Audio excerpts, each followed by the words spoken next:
Dad, Mom, this is Emma, the woman I want to marry. It's a pleasure to meet you. I'm eager to get to know you all better. As I introduced Emma, I could feel my nerves getting the best of me. I'm not naturally expressive, and when I'm anxious, my words seem to escape me even more. My mother-in-law greeted Emma with a warm smile. "What a shy young lady," she commented. Her words offered a small comfort, though I was unaware of the hidden complexities within their family. My name is Emma, and this summer marks the first one Tom and I will share as a married couple. With our busy work schedules, our main breaks come during Thanksgiving and New Year's. Since Thanksgiving arrived just 3 months after our wedding, we decided to visit both our families who live out of state. Despite our best efforts, we didn't get much of a chance to relax during the holiday. We had planned to enjoy a relaxing New Year's, just the two of us. So, I was taken aback when Tom handed me a brochure for a hot spring resort a month ago. "Let's go here for New Year's," he said, as if it would be a special getaway for us alone. I was thrilled. Hot springs sounded perfect, and it had been a long time since we had a private trip together. "Did you make the reservation?" I asked eagerly. But my excitement quickly faded. "This place is run by a relative," Tom explained. "My parents are going, and they've already booked the reservation for us. They thought it would be nice if we joined them." "What do you mean?" "So it's going to be a trip with my parents and us? Just the four of us?" I asked, trying to process the change in plans. "We're picking you up in the morning, so please be ready," Tom replied. The idea of spending the trip with my in-laws was a bit overwhelming, but as a newlywed, I didn't feel it was my place to voice any complaints, so I reluctantly accepted the situation. Then, just a week before the trip, as I was packing, Tom came home from work. "You're right on time," he said. "We're actually leaving tomorrow, so hurry up and finish packing." "Wait, isn't the trip next week?" I wondered. Maybe Tom had mixed up the dates, but that wasn't the case. "My brother and his wife are arriving at our parents' place tomorrow," Tom explained. "Since it's the holidays and we haven't seen my brother in a while, we decided to join them." "What?" I was stunned by the sudden change of plans. I wanted to refuse staying at my in-laws' home, but my inability to say no left me with no choice but to go along with Tom. To be honest, my relationship with my in-laws had always been strained. During our engagement visit, my mother-in-law's comment about me being a reserved young lady masked a more negative sentiment. She had described me as gloomy to Tom in the kitchen, unaware that I could hear. When we visited for New Year's greetings, my father-in-law, Bill, was equally harsh. "As a daughter-in-law, you should come earlier and help out around the house," he scolded. I could only apologize, and since then, the constant pressure from my in-laws to have children had taken a significant toll on me. The thought of traveling with them was daunting, but staying at their house felt unbearable. Still, there was no turning back, and before I knew it, we had arrived at Tom's parents' house. As we opened the front door, my mother-in-law hurried over. "You're late, Emma. Come help out in the kitchen," she said, ushering me inside. The kitchen was overflowing with ingredients.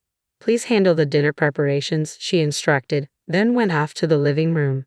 Standing there in a daze, I heard the sound of a car pulling up outside. It appeared my brother-in-law and his wife had arrived. Meanwhile, my father-in-law hurried out of the living room to assist with their luggage. I couldn't help but wonder why he hadn't offered to help me. Just then, my brother-in-law's wife, Emily, walked in. Emily, who is about 5 years younger than me, has a completely different personality. It's clear that my father-in-law is particularly fond of her. My mother-in-law also fawned over Emily. "It's like a dream come true to have a grandchild on the way," she said. I knew Emily was pregnant, which explained the extra attention, but the stark contrast in how we were treated left me feeling resentful. Even Tom was lavishing attention on Emily. "Emma, could you get Emily a drink, please?" "Emma, how's dinner coming along? Could you at least prepare some appetizers first?" It was one thing for my mother-in-law to delegate tasks to me, but seeing Tom join in felt especially disheartening. The following days fell into a relentless routine, leaving me in tears alone in my bed.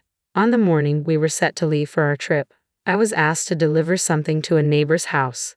Despite the rush, it was only a short walk away, so I complied. I returned about 15 minutes later, but something felt off. The front door was locked, and the car was gone. I realized I had been deceived. Just then, my husband called. Emily said she's feeling well, so we decided to bring her along. "Emma, please stay behind this time." I had been told that Emily and her husband wouldn't be going on the trip due to her pregnancy, so I was surprised to learn they decided to take her after all. I couldn't tell if this was a last-minute change or if it had been planned from the start. It felt as though they were trying to push me out. In that moment, something inside me snapped, and I found myself smiling more than I ever thought I could. Is that so? Have a safe trip, I said, my tone surprisingly cheerful. Tom sounded taken aback on the phone, probably expecting me to cry or beg him to stay. We'll cover the lodging costs, so I'll use the usual credit card, he added. I kept my smile in place as I replied, bonded. Okay, got it. What's next? Since I had my valuables with me when I left, I could manage to get back on my own, but the thought of just returning was frustrating. While I stood at the front door, trying to figure out my next move, I heard a voice call out from behind me. Aren't you the wife from this house? It was Lily from the neighborhood, known for her chatty nature. She had struck up a conversation with me on my first day here while I was working in the yard, and I had listened to her monologue for quite a while. At that moment, I felt a surge of emotion and tearfully explained to Lily how I'd been left behind for the trip and had been working non-stop since arriving. I never expected to be left behind for the trip, and I didn't think I'd end up working so much without any help, I said, trying to sound as genuine as possible. Lily listened with heartfelt concern. That sounds really tough. I can't understand what they find so off-putting about you. I poured out everything that had happened, feeling the weight of my emotions. I don't even have a car to get back home, I added, tears welling up in my eyes. Lily, seeing my distress, offered to let me stay with her if I needed a place. I hesitated for a moment but ultimately decided to accept her kind offer and went inside her house. Lily's husband and son greeted me with surprise as I arrived. Lily quickly filled them in on the situation. That's awful. Please make yourself at home and relax here, they offered warmly. Once I settled into the guest room, immediately dialed a number I had in mind, the credit card company. Although Tom had never had a credit card before our marriage, he began using my family card after we got married. I suspected he would use it to cover the trip expenses. Tom is all about appearances. I canceled the card and turned off my cell phone while I stayed at Lily's. They took excellent care of me, insisting that I relax and not lift a finger. I knew I would need to find a way to thank them properly in the future. Lily loves chatting with everyone in the neighborhood and often engages in lengthy conversations with anyone who visits her front door. My situation seemed to spread quickly around the area. I couldn't help but wonder why Tom found such a genuinely kind person like Lily to be so unappealing. During dinner that evening, Lily let out a sigh and began sharing details about Tom's past. You know, he's always had a bit of a wandering eye and has been involved in some questionable behavior. That's when I learned a startling truth about Tom's previous engagement. According to Lily, Tom had been on the verge of marrying someone else, but she had mysteriously vanished. Hearing about his poor history with women for the first time gave me an unsettling feeling. I resolved to gather as much information as I could while I was staying there. Although I initially considered waiting for Tom and his family to return, I couldn't tolerate the situation any longer and decided to take the bus back the next day. By then, I had become the neighborhood's sympathetic figure, thanks to my convincing story and Lily's local connections. After expressing my gratitude to Lily and her family, I set out to find a detective to investigate Tom. When I turned my cell phone back on at home, I found several voicemail messages. None of them were particularly concerning, but one stood out. The card isn't working. What's going on? Make sure the house is clean. We're coming back tomorrow, so have dinner and baths ready for everyone. There wasn't a hint of apology in any of the messages. The lack of remorse and the abusive tone only made me smile, as it solidified my decision to end things with him. Even the voicemails seemed to serve as evidence for a potential divorce case. The next day, when Tom returned home, his first words were an insult. What the hell have you been telling the neighbors about us? Don't mess around. I had no intention of engaging seriously with Tom, so I decided to act clueless. What are you talking about? People in the neighborhood have been telling me how pitiful the wife is and how awful the family is. I haven't said anything though. Feigning ignorance, I let Tom retreat to his room where he isolated himself. For the next few days, we didn't exchange a word. Then, out of the blue, I received a call from my mother-in-law. Emma, you need to come here and apologize. What are you talking about? I replied, genuinely puzzled. The whole neighborhood is talking about how we're mistreating you. For the first time during our conversation, I couldn't help but smile. Isn't that the truth? What did you say? I'm just speaking the truth. My mother-in-law paused, clearly taken aback. I seized the moment to add, by the way, is Bill working late again today? He said he was. Why do you ask? I just hope it's really overtime. It would be quite a mess if both father and son had wandering hearts. What are you implying? That's all I have to say. Goodbye. I had heard from Lily that my father-in-law was having an affair. She'd seen him arm in arm with an unknown woman disappearing into the crowded streets in broad daylight while she was out shopping. It turned out other neighbors had observed similar scenes. As for Tom, he was also cheating.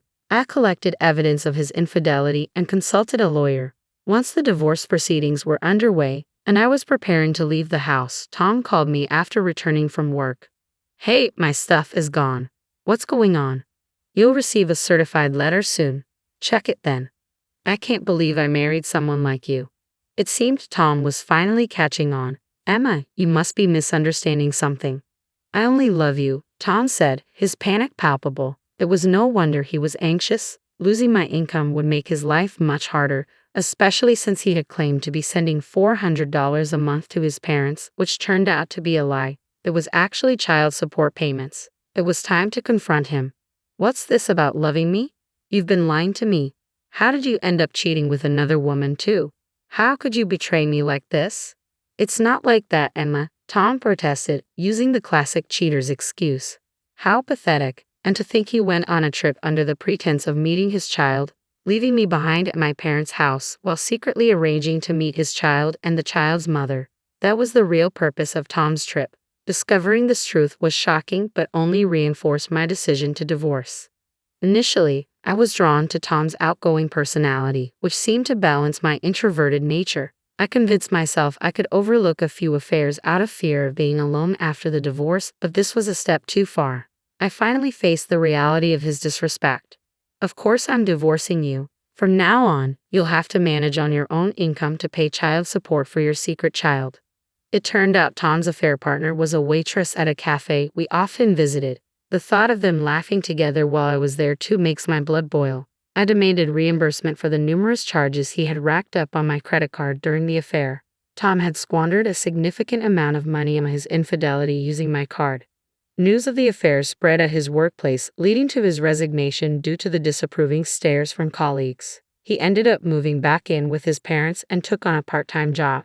The affair also caused a rift within my in-law's family, souring relations and leading to my brother-in-law and his wife severing ties with us.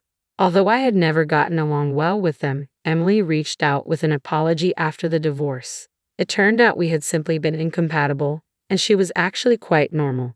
She had been reluctantly dragged along on that trip as well. I was relieved to hear that her baby was born healthy. Tom's parents ended up selling their home and moving into an apartment. With the proceeds, Tom paid off my credit card in full. My mother-in-law, who had never worked before, took on a part-time job but struggled due to her personality. My father-in-law became even more elusive with his whereabouts unknown. Tom faced difficulties finding stable employment. The rural network proved surprisingly extensive, and all this information came from the people living near Tom's parents' new home. I learned about it when I visited Lily to thank her once more after my life had settled down following the divorce. During the visit, I discovered that Tom's family had moved. Lily also mentioned something unexpected. My son would like to have a proper conversation with you. Emma, would you be interested in contacting him? Her son seemed like a calm and kind person. Though I was initially hesitant, I decided to take a chance, thinking it might be fate. After reaching out, we connected well and started a long-distance relationship, which blossomed into marriage 2 years later. I've grown to love him deeply and trust him completely. Lily has become my mother-in-law, and 2 years later, we welcomed a daughter. Our family of 3 is happy, and my new in-laws are affectionate toward our daughter and treat me with kindness. It's been a surprising turn of events, but perhaps it was meant to be. The challenges I face have made me stronger, and I'm grateful for this unexpected but wonderful outcome.